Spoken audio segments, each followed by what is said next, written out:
तो इस वीडियो में आपको बताने वाला हूँ कि क्यों मैंने ये वाली 7 साल पुराना बीस्ट लिया है। ये बाइक लेने से पहले मैंने और भी एक दो बाइक्स चेक की थी, जैसे R15 और NS200। भाई सबसे पहले एक चीज़ आपको मैं बता दूं, ये एक लोती ऐसी सेगमेंट की बाइक है BS3 वाली भाई, जो ड्यूक 250 तक को नहीं छोड़ती। भाई आपको ये बाइक आज के टाइम पे सेकंड हैंड लेनी चाहिए या नहीं लेनी चाहिए। ये जो इंजन है इसमें थोड़ी वाइब्रेशन आपको फील होगी। भाई ये बाइक लेने का मन है तो आपको कितने तक की लेनी चाहिए कि भाई अगर आपको कोई बेच रहा है तो ज़्यादा से ज़्यादा कितना रेट होना चाहिए उसका। पता है इस बाइक की जो पावर है वो बहुत ही ज़्यादा खतरनाक है।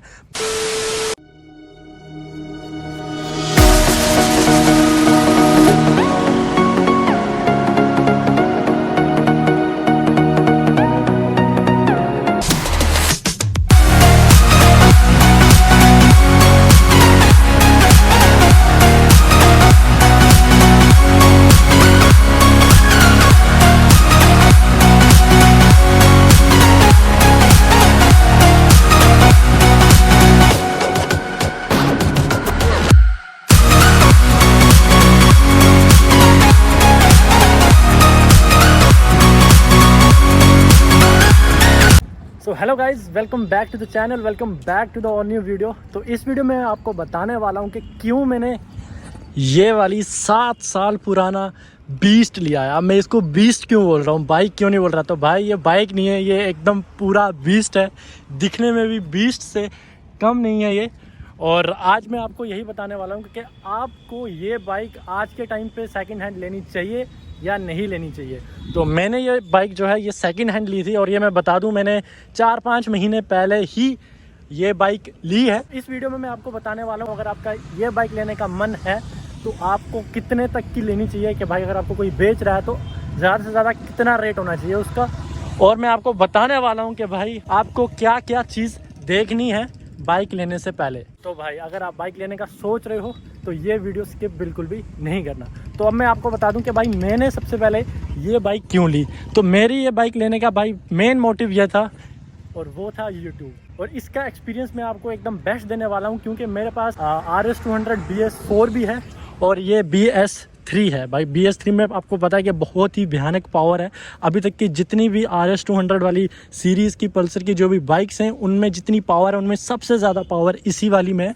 तो करंटली BS7 चल रही है, 3 भी है मेरे पास जो कि ये है BS3, BS4 भी है घर पे, और भाई BS5 और BS6 भी चला रखी है मैंने। तो अब मैं आपको पूरा एक्सपीरियंस बता सकता हूँ कि भाई आपको ये कंसीडर करनी चाहिए आज के टाइम पे या नहीं करनी चाहिए। तो सबसे पहले मैं आपको बता दूँ, जब मैंने ये बाइक ली थी तो उस टाइम ये चली हुई थी ऑलमोस्ट जैसे आप ये चेक कर रहे हो 27,846 चल गई है। तो जब मैंने ये बाइक ली थी तब ये 26,000 चली थी, ऑलमोस्ट 25,000 समथिंग, ऐसे ही 26 के आसपास।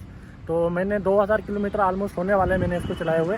तो मैं आपको बताने वाला हूँ कि भाई आप जब लोगे तो आपको क्या क्या चीज़ दिमाग में रखनी है। तो भाई सबसे पहले एक चीज़ आपको मैं बता दूँ, ये एक लोती ऐसी सेगमेंट की बाइक है BS3 वाली भाई, जो ड्यूक 250 तक को नहीं छोड़ती। भाई आपको पता है इस बाइक की जो पावर है वो बहुत ही ज़्यादा खतरनाक है, बहुत ही रॉ पावर है। मतलब एक जो मशीन होती है ना जो रॉ पावर डिलीवर करती है, बस ये सेम टू सेम वही मशीन है जिसकी पावर भाई एकदम अनमैचेबल है। अब जितनी भी RS200 आ रखी हैं BS4 वाली, 6 वाली, 7 वाली, उनमें इतनी पावर नहीं है, क्योंकि उनमें माइलेज को ज़्यादा कंसीडर करके माइलेज बढ़ा दी है और पावर कम कर दी है। बट अगर पावर की बात करें तो RS200 में इस BS3 वाली RS200 का कोई मुकाबला है ही नहीं, क्योंकि ये ड्यूक 250 तक जैसी बाइक को भी नहीं छोड़ती। और R15 तो इसके आगे बिल्कुल भी कहीं नहीं टिकती। पर हाँ, जो नई वाली R15 आ रखी है उसमें VVA टेक्नोलॉजी है, तो वो कहीं ना कहीं इसको मैं ये नहीं कहूँगा कि धोबी पछाड़ कर देती है, पर हाँ कहीं ना कहीं पकड़ लेती है। तो मैंने ये जब बाइक ली थी तो तब इसमें एग्जॉस्ट ये सब लग रखा था, तो मैंने इसमें कुछ मॉडिफिकेशन करवाई, जैसे आप ये देख रहे हो विंगलेट ये सब लग रखा है, और रिंग लाइट भी ला रखी है मैंने। तो वो भी मैं कुछ ही देर में लगाने वाला हूँ, और उसकी भी एक अलग से वीडियो दे दूंगा कि आप कैसे विंगलेट और रिंग लाइट घर पे बैठ के लगा सकते हो। तो वो आप नेक्स्ट वीडियो में चेक करना। तो गाइज जब मैंने ये बाइक ली थी तो ये मुझे ऑलमोस्ट रेट पे पड़ गई थी, बट ये था कि उस टाइम इसमें बहुत काम करवाना था, तभी मुझे थोड़ा सस्ती रेट में पड़ गई थी। और मैंने ऑलमोस्ट इस पर 20,000 के आसपास खर्चा किया है बाइक लेने के बाद, क्योंकि भाई ये मेंटेनेंस इन बाइक की बहुत ज़्यादा होती है। जैसे कि आप सबको पता है हाई मेंटेनेंस बाइक हैं ये, तो हर कोई अफोर्ड नहीं कर पाता, और बाइक लेनी एक अलग चीज़ है और बाइक को मेंटेन करके रखना एक अलग चीज़ है। तो लेने के बाद ऑलमोस्ट मैंने 20,000 का खर्चा किया इस बाइक पे। और मैं आपको बता दूं उस 20,000 में मैंने क्या क्या खर्च किया।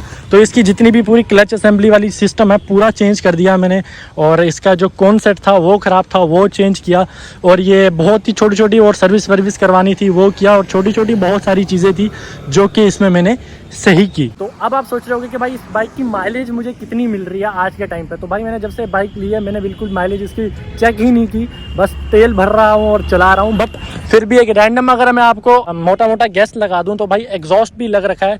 एग्जॉस्ट की वजह से जैसे आपको पता है कि माइलेज कम हो जाती है, तो उस वजह से ये ऑलमोस्ट 26 या 27 के आसपास का माइलेज दे देगी। बट अगर आपको जब ये बाइक लोगे BS3 वाली तो उसमें एग्जॉस्ट अगर नहीं होगा तो 30 से 34 के आसपास अच्छे से ये माइलेज आपको दे देगी, और अगर प्यार से चलाओगे तो अगर आप रैश तरीके से चलाओगे और एग्जॉस्ट भी लगा रहेगा तो भाई फिर 20 की माइलेज देनी भी बहुत मुश्किल है। और ये एक ऐसी लोती बाइक है जो भाई आप खींचते ही जैसे ही इसका ये थ्रोटल पीछे करोगे ना, ये बाइक आपको सीधा आगे की तरफ ले जाएगी। बिल्कुल इसमें लैग वैग जैसा कुछ भी सिस्टम नहीं है। अब अगर बात करें भाई इसके इंजन की, इंजन तो इसका वही आ रहा है 200 सीसी 199 पॉइंट समथिंग सीसी का, जो अब भी जो बाइक आ रही है RS 200 नई वाली उसमें भी सेम सीसी का इंजन है। बस ये जो इंजन है इसमें थोड़ी वाइब्रेशन आपको फील होगी, भाई वाइब्रेशन इसमें अच्छी खासी है। आपको थोड़ा सा वाइब्रेशन से कॉम्प्रोमाइज़ करना पड़ेगा, बट वाइब्रेशन एक इतना इशू नहीं रहता भाई, इसमें पावर बहुत ही भयानक है।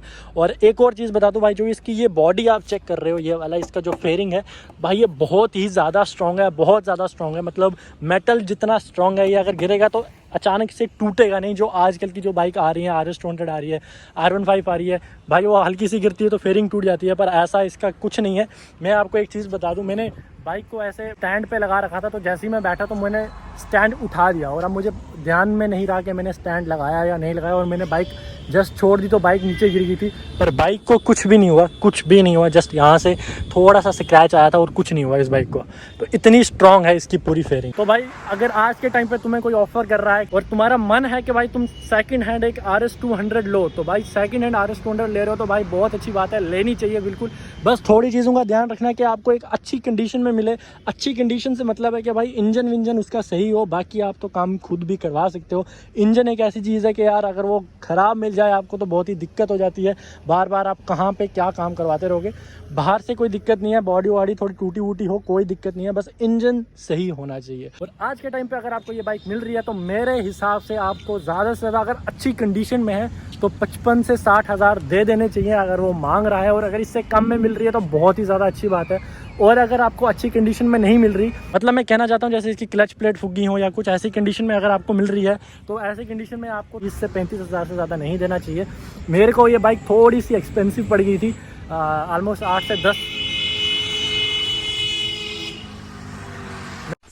मेरे को ये बाइक थोड़ी सी एक्सपेंसिव पड़ गई थी, ऑलमोस्ट 8 से 10 हज़ार एक्सपेंसिव पड़ गई थी। बट चलो कोई नहीं, चीज़ मिल गई, अच्छी चीज़ मिल गई। और भाई आपको मैं एक और चीज़ बता दूं, जो एक फीचर है जो सिर्फ इसी बाइक में आता है, मतलब RS 200 BS3 में आता है, जो आपको BS4 7 किसी में नहीं आता, वो है कि भाई आप अलग से जो इसकी लाइट्स हैं, जैसे मैं इसकी लाइट्स को ऑन कर देता हूँ, ये मैंने इसकी लाइट ऑन कर दी है, एक इसमें ऑरेंज है और एक इसमें वाइट डाल रखी है मैंने। तो इसकी लाइट को आप सिंगल लाइट भी ऑफ कर सकते हो, जैसे आप ये चेक कर रहे हो, एक लाइट बंद होगी, और इसकी आप ये देख रहे हो ना, यहाँ से डिपर भी मार सकते हो इन केस अगर आप रात में ट्रैवल कर रहे हो और सामने वाले को रोकना है तो इधर से ये भी हो सकता है। और आपको सिर्फ एक लाइट ऑन करने का भी ऑप्शन है यहाँ पे, जैसे अभी देख रहे हो दोनों की दोनों ऑन है। अगर आप इसको यहाँ पे शिफ्ट करोगे तो इससे एक ही लाइट ऑन रहेगी। हाँ तो भाई जब मुझे ये बाइक मिली थी, जब मैंने ये बाइक ली थी, तो उस बंदे ने इसमें नए नवेले टायर डाल के रखे थे, मतलब अभी उसने कुछ ही टाइम हुआ था टायर डाले हुए, और सामने वाला भी उसने नया ही डाला था। तो टायर वायर्स में तो फिलहाल मुझे कोई इशू आया नहीं है। और भाई अगर मैं स्टेबिलिटी की बात करूं तो हाईवे पे बहुत ही खतरनाक वाली स्टेबिलिटी मिलती है आपको। मतलब अगर आप ये बाइक राइड करोगे और हाईवे पे निकलोगे तो आपको बिल्कुल ऐसा फील नहीं होगा कि भाई आप छोटी सीसी की बाइक चला रहे हो। भाई 200 सीसी भी अपने आप में एक बहुत बड़ा धमाका है, बट फिर भी आपको ऐसा फील होगा कम से कम भाई आप 300-400 सीसी की बाइक चला रहे हो, क्योंकि इसका आप भाई शेप और साइज़ देखो भाई, बहुत ही ज़्यादा बल्कि लगती है ये। जहाँ से भी आप इसको देखोगे बहुत ही ज़्यादा बल्कि लगती है। अब मैंने ये बाइक भाई यूट्यूब के चक्कर में ली थी, कंटेंट के चक्कर में, और मेरा थोड़ा ट्रैवल वाला भी सीन था, तो इससे मैंने ट्रैवल करने का भी सोच रखा है। तो बहुत जल्दी इस पर ट्रैवल व्लॉग्स भी आने वाले हैं, मतलब बाइक के साथ, और बहुत सारे मैंने ट्रैवल व्लॉग्स डाल रखे हैं। पर अब ऋषिकेश और यहाँ का मथुरा सब जगह ले जाने का प्लान है। तो चलो देखते हैं क्या सीन होता है। फिलहाल एग्ज़ाम्स चल रहे हैं, एग्ज़ाम्स के बाद भाई हमारी लद्दाख वाला सिस्टम शुरू होने वाला है, लद्दाख सीरीज़। तो भाई जो भी ये वीडियो देख रहा है तो लद्दाख सीरीज़ बिल्कुल चेक करना, मैंने प्लेलिस्ट बना दी होगी, वहाँ पे आप जाके देख सकते हो, कश्मीर व्लॉग्स भी देख सकते हो।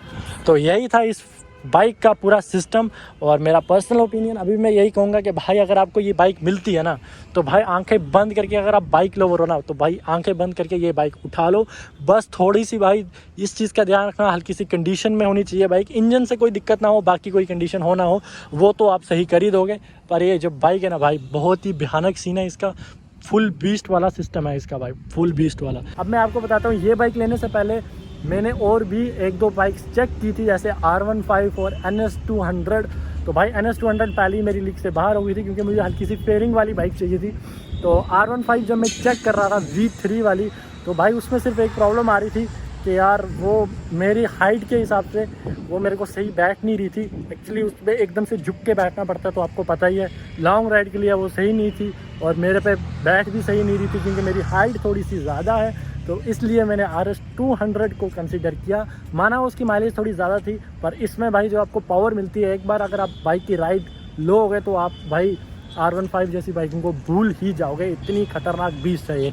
तभी मैंने आपको स्टार्ट में कहा कि यार ये बाइक नहीं है, ये 7 साल पुराना बीस्ट है, जो अभी भी इतने ही भाई पावर से भागता है। पिकअप कैसा है भाई, इस बाइक का पिकअप ऐसा है कि भाई आपको जैसा ड्यूक व्यूक में पिकअप मिलता है, वैसा ही पिकअप आपको इस बाइक में भी मिलेगा भाई। बहुत ही रॉ पावर है इसके अंदर, बहुत ही भयानक सिस्टम है भाई। अपने टाइम की तो ये रानी थी, जब ये 2016 में भाई लॉन्च हुई थी। और मैं आपको ये भी बता दूं, ये जो बाइक है ये ABS वाला मॉडल है। 2016 में जो लिमिटेड एडिशन में ABS आया था, ये वो वाला मॉडल है। तो भाई ABS उस टाइम पे बहुत ही नई नवेली चीज़ थी इंडियन मार्केट में। उस टाइम पे इस बाइक पे ABS आ रहा था, ये चेक करो आप। तो ये सीन है, अगर आप लेना चाहते हो तो भाई डेफिनेटली आपको ये कंसीडर करनी चाहिए, और अच्छी कंडीशन में मिल रही है तो भाई बहुत ही ज़्यादा लकी हो आप, आपको आंखें बंद करके उठा लेनी चाहिए। यही रहा इस वीडियो में। आई होप आपको ये वीडियो अच्छी लगी होगी। मिलते हैं किसी नेक्स्ट वीडियो में। टिल देन खाते रहो, पीते रहो, खुश रहो और आबाद रहो।